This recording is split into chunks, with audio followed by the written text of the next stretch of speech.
வணக்கம். தமிழக வெற்றிக் கழகம் தேனி மாவட்ட மகளிர் அணி சத்யா நந்தகுமார். நான் லாஸ்ட்டாக ஒரு 7 இயர்ஸாகவே விஎம்ஐயில் இருக்கேன். அண்ட் இப்போ கட்சின்னு ஆரம்பிச்சதுலேருந்தும் ஃபீல்டு ஒர்க் நான் பார்த்துட்டு தான் இருக்கேன். டிவிகே சத்யா நந்தகுமார்னு ஃபேஸ்புக், இன்ஸ்டா, ட்விட்டர், யூடியூப் இது எல்லாத்துலேயும் இருக்கும். ஸோ இதெல்லாம் நீங்கள் பார்த்தீங்கனாலே நான் ஃபீல்டு ஒர்க் பண்ணது எல்லாத்தையுமே நான் அதெல்லாம் வந்து அதில் அப்பப்போ அப்லோட் பண்ணிட்டு தான் இருக்கேன். இப்போது ரீசெண்டாக பார்த்தீங்கன்னா தேனி மாவட்ட நிர்வாகிகள் எல்லாருமே வந்து என் மேலே கேஸ் இருக்குது. ஸோ ஆனந்த் சாரே சொல்லிட்டாங்க சத்யா மேலே கேஸ் இருக்குன்னு. ஆனால் அதனால சத்யாவுக்கு வந்து தேனி மாவட்ட மகளிர் அணியில் எந்த ஒரு அங்கீகாரமும் கொடுக்க வேணாம்னு சொல்லிட்டாங்க அப்படின்னு சொல்லி சொல்கிறாங்க.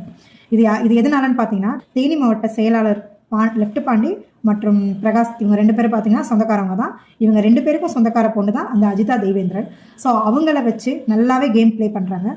ஸோ அந்த பொண்ணு ஆனந்த் சார் கிட்ட போயிட்டு இந்த மாதிரி சத்யா மேலே 4 கேஸ் இருக்குது, அந்த பொண்ணுக்கு எதுக்கு தேனி மாவட்ட மகளிர் அணி பொறுப்பாளர் கொடுக்குறீங்க, நீங்கள் எனக்கே வந்துட்டு அந்த போஸ்டிங் கொடுங்க அப்படின்னு பேசியிருக்காங்க. ஸோ அதை வச்சு இப்போ தேனி மாவட்டம் ஃபுல்லாக என் மேலே 4 கேஸ் இருக்குன்னு சொல்கிறாங்க. பிரகாஷ் அண்ணா ஆஃபீஸில் உள்ள ஒரு 5 பேர் நிற்கிறாங்க, ஆஃபீஸ்க்கு வெளியே ஒரு 20 பேர் நிற்கிறாங்க. தேனி மாவட்டத்தில் கழக வக்கீல் சக்தி அப்படின்னு சொல்லிட்டு வடக்கு மாவட்டத்தில் ஒருத்தர் இருக்காரு. அவர் வந்து இத்தனை பேருக்கு முன்னாடியும் விரல் விட்டு சொல்கிறாரு, 2020 உங்கள் மேலே அடிதடி கேஸ் இருக்குது, 2021 உங்கள் மேலே அந்த கேஸ் இருக்குமா, 2022 இந்த கேஸ் இருக்குமான்னு ஒவ்வொன்றா எனக்கு சரியாக கூட அது ஞாபகம் இல்லை, ஒவ்வொரு கேஸாக சொன்னாங்க. ஸோ நான் சொன்னேன், ஓகே சார் எங்கள் அப்பா பேர் என்னன்னு கேட்டேன். உங்கள் அப்பா பேர் எனக்கு தெரியலம்மா அப்படின்னாரு. எங்கள் அப்பா பேர் தெரியாமல் என் மேலே என்னென்ன கேஸ் இருக்குங்கிற டீட்டெயிலை உங்களால் சொல்ல முடியுமா சார் அப்படின்னு. அதான் நான் கழக வக்கீல் அப்படின்னாரு. கழக வக்கீல்னா கழக தோழர்களுக்கும் கழக தோழிகளுக்கும் உறுதுணையாக ஒரு அரணா ஒரு பாதுகாப்பாக இருப்பாங்கன்னு தான் நான் நினச்சிட்டு இருந்தேன். பட் வந்து இங்கே அப்படி கிடையாது. எந்த ஒரு பொண்ணு வேலை பார்க்குறாங்களோ அவங்கள டவுன் பண்ணி பேசுகிறது தான் கழக வக்கீல் அப்படிங்கிறது இப்போ தான் புரியுது. 4 கேஸ் இருக்கிறதுக்கான எவிடன்ஸ் கொடுங்கன்னு கேட்டாலும் கொடுக்கல. இப்போ வரைக்கும் கொடுக்கல. ஆனால் எந்த கேஸும் இல்லைங்கிறதுக்கான எவிடன்ஸ் என்கிட்ட இருக்குது. செல்ஃப் வெரிஃபிகேஷன் சர்டிஃபிகேட் என்கிட்ட இருக்குது. அதை நான் எடுத்துகிட்டு போய் ஆனந்த் சார் கிட்ட காமிச்சாலும் பெருசாக எந்த ரெஸ்பான்ஸும் இல்லை.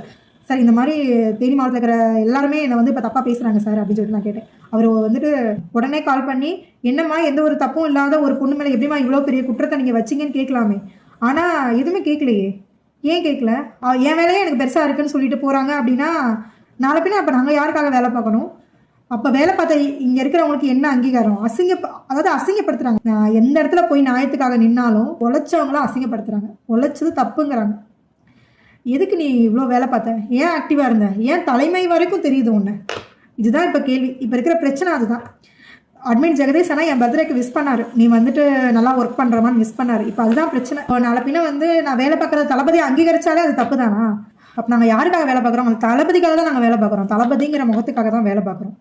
வேலை பார்த்தோம், வேலை பார்க்க விடலை. இப்போது லாஸ்ட்டாக வந்து பார்த்தீங்கன்னா 2 மந்த்ஸாகவே நான் எந்த வேலையும் பார்த்துருக்க மாட்டேன். அவர் வந்து என்னை தளபதி எழுதின கடிதத்தை கொடுக்கக்கூடாதுன்னு சொன்ன உடனே நான் உடஞ்சிட்டேன். அதுக்கப்புறம் என்னால் வேலை பார்க்க முடியலை. ஏன்னா தளபதி வந்து பெண்களுக்காகன்னு சொல்லிட்டு ஒரு அண்ணனாவும் அரணாவும் உங்களுக்கு இருப்பேன், நான் எப்போவுமே உங்கள் பின்னாடி இருப்பேன், நீங்கள் தைரியமாக இருங்கன்னு ஒரு கடிதம் எழுதியிருப்பார். அந்த கடிதம் வந்து எங்கள் தளபதி பெண்களாகிய எனக்கு ஒரு கடிதம் எழுதியிருந்தார். அதை தமிழக வெற்றி கழகத்தை சேர்ந்த எல்லா பெண் நிர்வாகிகளும் எல்லா மாவட்டத்திலையும் போய் கொடுத்தாங்க. ஆனால் என்ன அதை கொடுக்க விடாமல் பண்ணிட்டாங்க. ஆனந்த் சார் வந்து சத்யா பேரை மென்ஷன் பண்ணி உன்னை வந்து தளபதியோட கடிதத்தை கொடுக்க வேணாம்னு சொல்லிட்டாங்க அப்படின்னு சொல்லிட்டாங்க. இப்போ இன்னைக்கு என்ன பேசப்படுறாங்கன்னா, ஆனந்த் சார் சொல்றாரு, நாங்கள் கொடுத்த ஒரு வேலையை ஏன் நீ வந்து கரெக்டாக பார்க்கல, தளபதி நாளைக்கு என்னையே தான் கேள்வி கேட்பாருன்னு அழகாவே கேம் ப்ளே பண்ணுறாங்க. எல்லாருமே குடும்ப சூழ்நிலை ஒன்று இருக்கும். அதெல்லாம் தாண்டி இவ்வளோ ஃபீல்ட் ஒர்க் பண்ணுறோம், இத்தனை பொண்ணுங்களை வச்சு இவ்வளோ ஃபீல்ட் ஒர்க் பண்ணுறோம். இன்னைக்கு வந்து எனக்கு கீழேயும் ஒரு 700-800 மகளிர் இருக்காங்க அப்படின்னா அதுக்கு காரணம் வந்து தளபதி நல்லது பண்ணுவாருங்கிற நம்பிக்கை தான். தளபதி பெண்களுக்கு முன்னுரிமை கொடுக்குறாங்கிற நம்பிக்கை மட்டும்தான். ஆனால் அந்த நம்பிக்கை இன்னைக்கு சுக்குநூறாக உடச்சிட்டாங்க. இப்போ என் கூட இருக்கிற எல்லாருமே பேசுறது என்னன்னா, இவ்வளோ வேலை பார்த்த சத்யா மேலேயே இல்லாத கேஸை சொல்கிறாங்களே, நாளை பின்ன நம்ம போய் வேலை பார்த்தோம்னா நம்ம என்னென்ன சொல்ல மாட்டாங்க அப்படின்னு சொல்லிட்டு எல்லாருமே இப்போ பேக் வாங்க ஆரம்பிச்சிட்டாங்க. தேனி மாவட்ட லெஃப்ட் பாண்டி நான் சொல்லியிருப்பாரு, அவர் போஸ்டிங் வாங்கும்போது சொல்லியிருப்பாரு, விவசாய கடனை அடைச்சது வந்து நாங்கள் தான் அப்படின்னு சொல்லியிருப்பாரு. ஆனால் அந்த விவசாய கடனை அடைச்சதுல என் ஹஸ்பண்டோட பங்கு இருந்துச்சு, அதுக்கு இன்னும் 2-3 பேரோட பங்கு இருக்குது. அது எத்தனை இடத்துல மென்ஷன் பண்ணுறாங்கன்னு தெரியல. எந்த ஒரு விஷயம் பண்ணாலும் அது நானே பண்ணுறேன்னு சொல்கிறதா இருக்கட்டும். இதுமாதிரி வயநாடு கேரளா பிரச்சனைலையும் என்னோட பங்கு இருந்துச்சு, அதே எங்கேயும் மென்ஷன் ஆகலை. அதே மாதிரி நான் மட்டும் இல்லை, எல்லா அணிகளில் இருந்தும் எல்லா கிளை நிர்வாகிகளும், நகரம், கிளை, ஒன்றியம், மாவட்டம்னு எல்லா நிர்வாகிகளும் எல்லாத்துக்கும் உதவி பண்ணியிருக்காங்க. ஆனால் யாரோட பேரும் தனிப்பட்டு எங்கேயும் மென்ஷன் ஆனதில்லை. மென்ஷன் ஆகிருந்தால் எல்லாரும் கண்டிப்பாக எல்லாரும் உற்சாகத்தோட வேலை பார்த்துருப்பாங்க. அண்ட் அதே மாதிரி நான் தேனி மாவட்டத்தில் கோலப்போட்டி பண்ணியிருப்பேன். அந்த கோலப்போட்டியில் நல்ல ரெஸ்பான்ஸ். எல்லாருமே வந்து பார்த்தீங்கன்னா தமிழக வெற்றி கழகத்தோட கூடிய ஒவ்வொரு வீட்டு வாசல்லையும் வரைஞ்சிருப்பாங்க. அண்ட் அதே மாதிரி நம்ம தளபதியவே அவ்வளோ தத்ரூபமாக வரைஞ்சிருப்பாங்க.